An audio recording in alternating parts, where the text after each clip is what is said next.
Ashes of Malakir, setting pre-Old Republic era during the early schisms of the Force Orders. Part 1, Embers of the Past. The stars shimmered coldly above the blackened ruins of Malakir, a forgotten world where echoes of ancient battles still haunted the twisted stone monoliths. Shattered temples rose like jagged teeth against the night, and rivers of black sand carried whispers of the dead. It was here, in the shadows of the dead spire, a massive, obsidian ziggurat that had become a tomb to thousands, that Darth Malvex began to rebuild. The Jedi believed the Sith extinct, obliterated remnants of a dark creed long devoured by time and myth. But Malvex knew better. He lived, and through him so too would the Sith.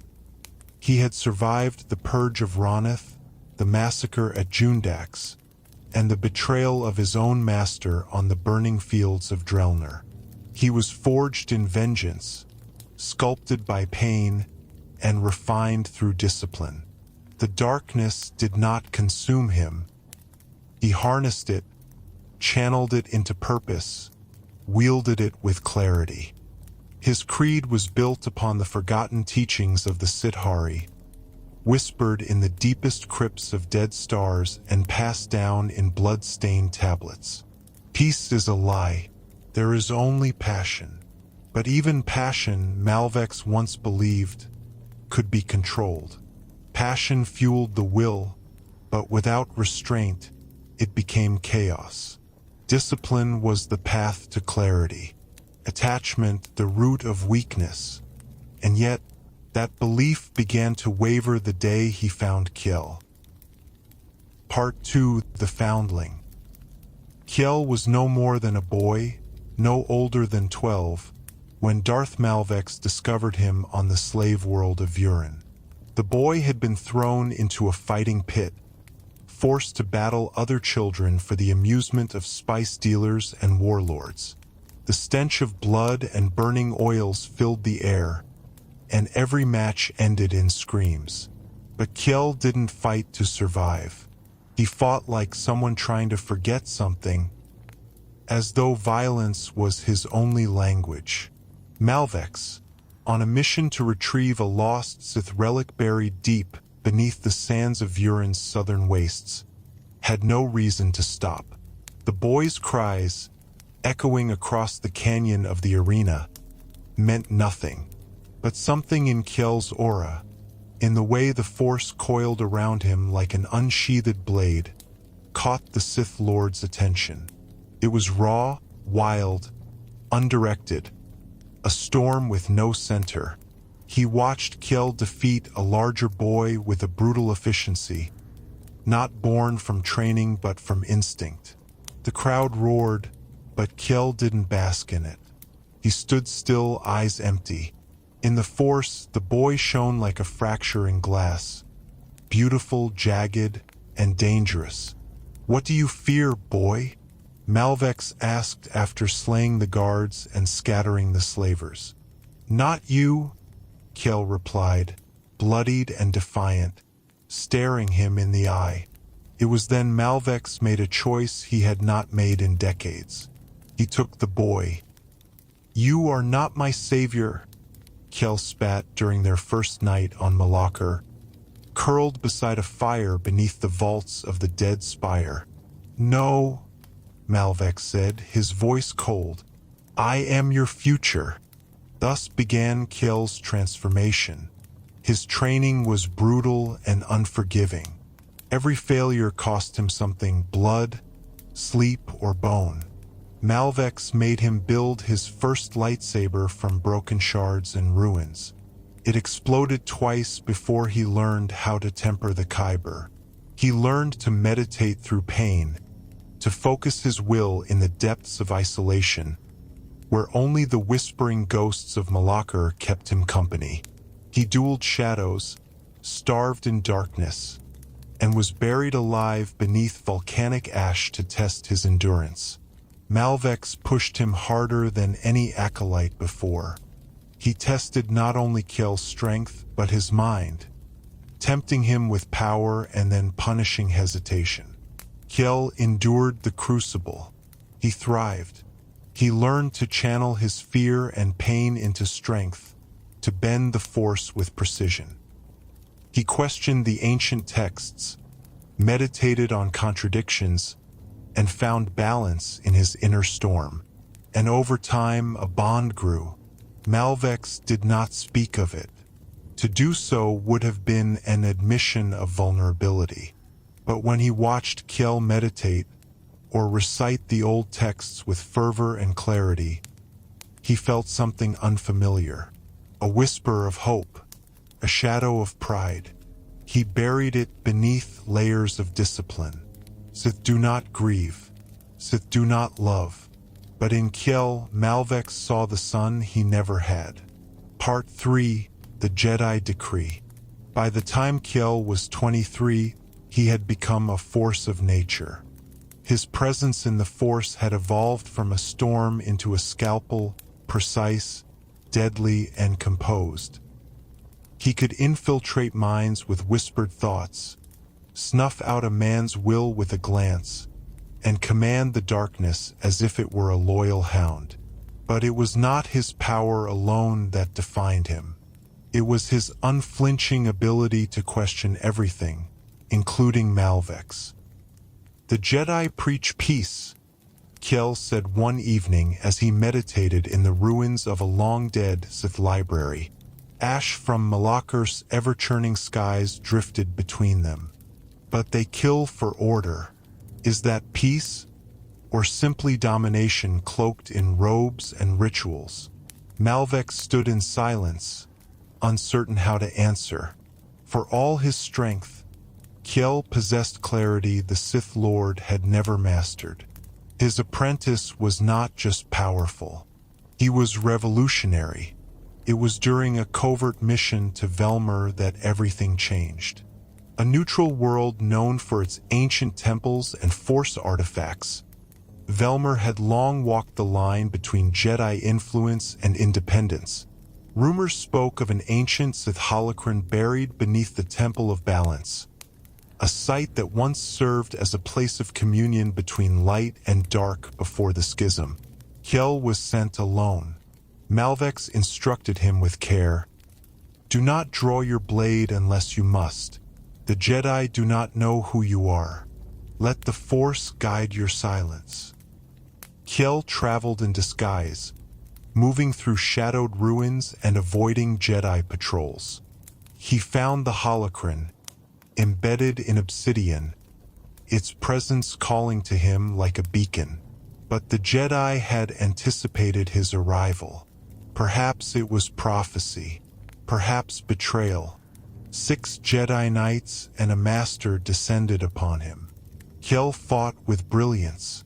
He disarmed 2, incapacitated another with a Force choke that left him breathless but alive. His saber never struck a killing blow. He dodged and deflected, danced through their formations like fire incarnate. But the numbers overwhelmed him. Surrounded, bleeding, exhausted, Kiel powered down his blade and dropped to his knees. "I am not your enemy," he said. "I came for knowledge, not war." The Master, an aging Zeltran named Valruna, stepped forward. "A Sith is always the enemy." Without another word, they cut him down. 3 blades, 1 heart. When his body was cremated, they shattered the holocron and cast the ashes into the stars. The Jedi Council sent a message to Malachar. "The Sith apprentice is no more. Let this be a warning." Malvex read the transmission 3 times. His grip crushed the communicator. He fell to his knees at Kiel's meditation stone, the place where the boy had carved his first sigil in the Sith script. And there, the great Lord Malvex, destroyer of empires, wept in silence, not for a weapon lost, but for a son slain. Part 4, Ashes of the Heart. Grief was not permitted in the code of the Sith.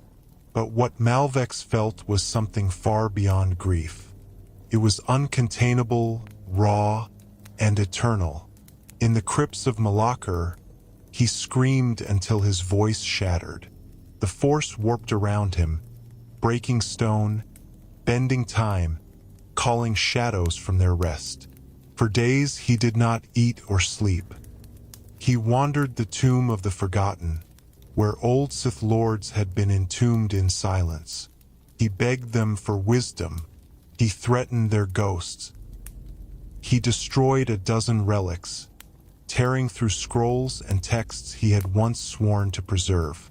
But none of it changed the truth.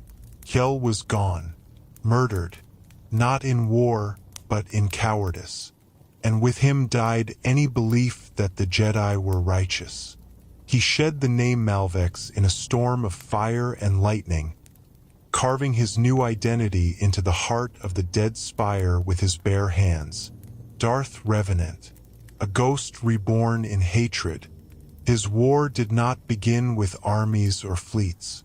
It began with silence, whispers carried by mercenaries and smugglers. Secret files leaked to Republic bureaucrats.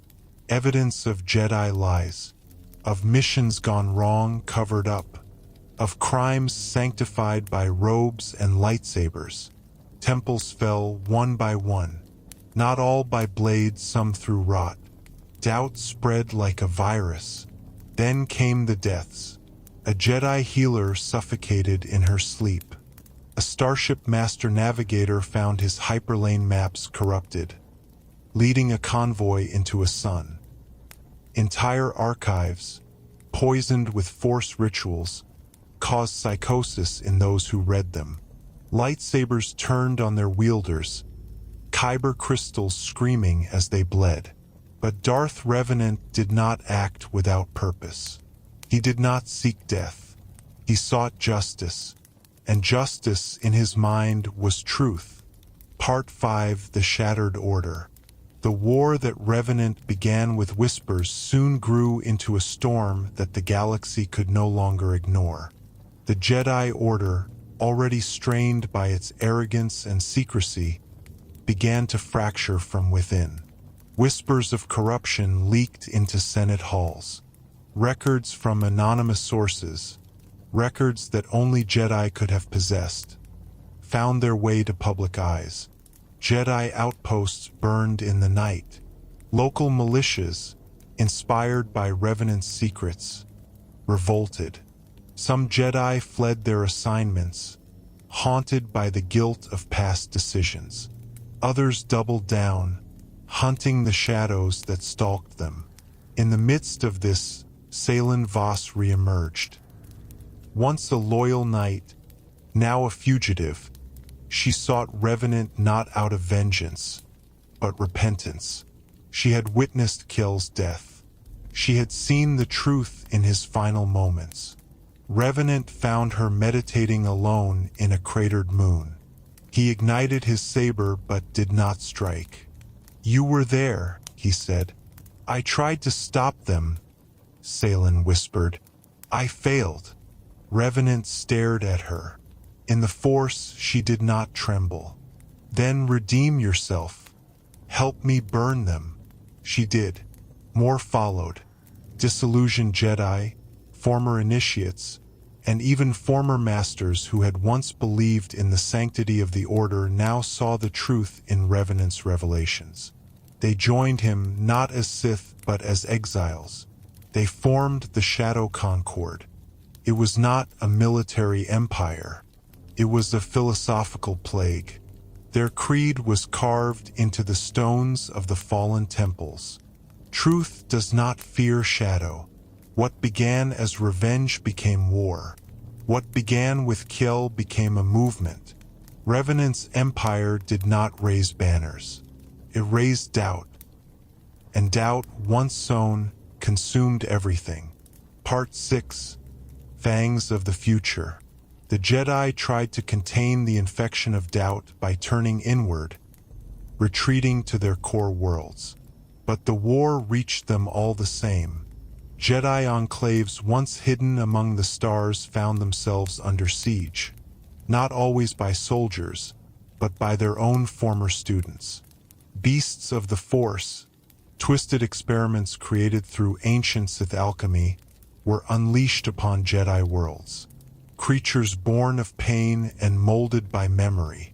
Revenant's forces, trained in stealth and subterfuge, infiltrated these temples and corrupted them from the inside. The Vault of Echoes became Revenant's command center, a mobile fortress forged from the hollowed carcass of a planet-killer dreadnought. It carried the essence of Malakir's power and the bones of its dead. Within its chambers, dark rituals mixed with philosophy. It was not simply a warship. It was a temple of truth. Revenant declared his philosophy openly. The Force does not seek balance. It is balance. We distort it with our dogmas. Acolytes of the broken Jedi began recording their descent. Many turned fully to the dark side. Others sought merely to walk away. All found purpose in the Shadow Concord. One of their greatest victories came at Teloran, a Jedi stronghold nestled in the peaks of the Shador Mountains. The siege lasted only hours. Revenant's forces, led by Voss and 3 rogue masters, penetrated its ancient defenses with ease. The archives were plundered. The temple's heart, its Force nexus, was severed by a ritual known only to Revenant and Kiel. Among the prisoners was Master Darius, one of the Velmer 7 who had ordered Kiel's death. Brought before Revenant, he stood defiant. "You have become what we feared," Darius said. "No," Revenant replied. "You made me." And before the gathered followers of the Concord, he severed Darius's connection to the Force, not by death, but by pain. A living void. Part 7. The Siege of Coruscant. Coruscant's skyline burned red with warning lights as the fleets of the Shadow Concord emerged from hyperspace. They descended like thunder, dark shapes blotting out the stars, bringing with them a reckoning centuries in the making. Civilian transports scrambled to flee. Defense satellites activated, but it was already too late. The Vault of Echoes led the Armada, a black monolith propelled by Sith alchemy and kyber-powered engines, screaming with the voices of the dead.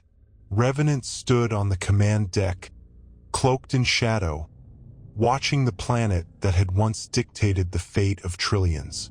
The Jedi Council convened in the High Spire, the last sacred bastion of their order. Grand Master Tilvar, ancient and resolute, stood surrounded by the remaining masters. Fear trembled beneath their composure. "This is our crucible," Tilvar said. "We survive this or we become the myth they believe we are." The siege lasted 13 days. Jedi clashed with Concord warriors across orbital platforms, in city streets, and deep within the underworld. Temples erupted in fire. Skies darkened under Force storms. The Senate Dome collapsed under targeted strikes, its defenders consumed by a Force anomaly engineered by Revenant himself. A vortex of memory, drawing victims into the pain of Kiel's final moments. In the shattered council chamber, Revenant faced Tilvar. "You led them," Revenant said, voice like thunder under ice. "You taught them to kill children with sabers and call it balance." "I defended peace," the Master replied, igniting his blade. They dueled beneath the dome of broken stars. The Force screamed with every blow, Revenant's rage meeting Tilvar's desperation. Statues of Jedi past crumbled, their stone eyes watching the death of their legacy. At last, Revenant disarmed him. Tilvar collapsed, defeated. "This is not the way," he gasped. "There is no way." Revenant answered. Only will, but he did not kill him. He turned away. Live with what you've done. And with that, the Jedi Order ended. Epilogue: Legacy in the Dark. Centuries later, the name Darth Revenant became a cautionary tale, scrubbed from records, spoken only in hushed tones.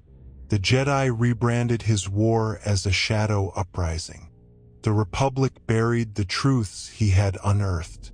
But deep within the ruins of Malachor, beneath layers of ash and stone, a tomb remains untouched by time. Upon its obsidian gate is carved a single name, Kill, and beneath it, a vow. Let all who pass remember.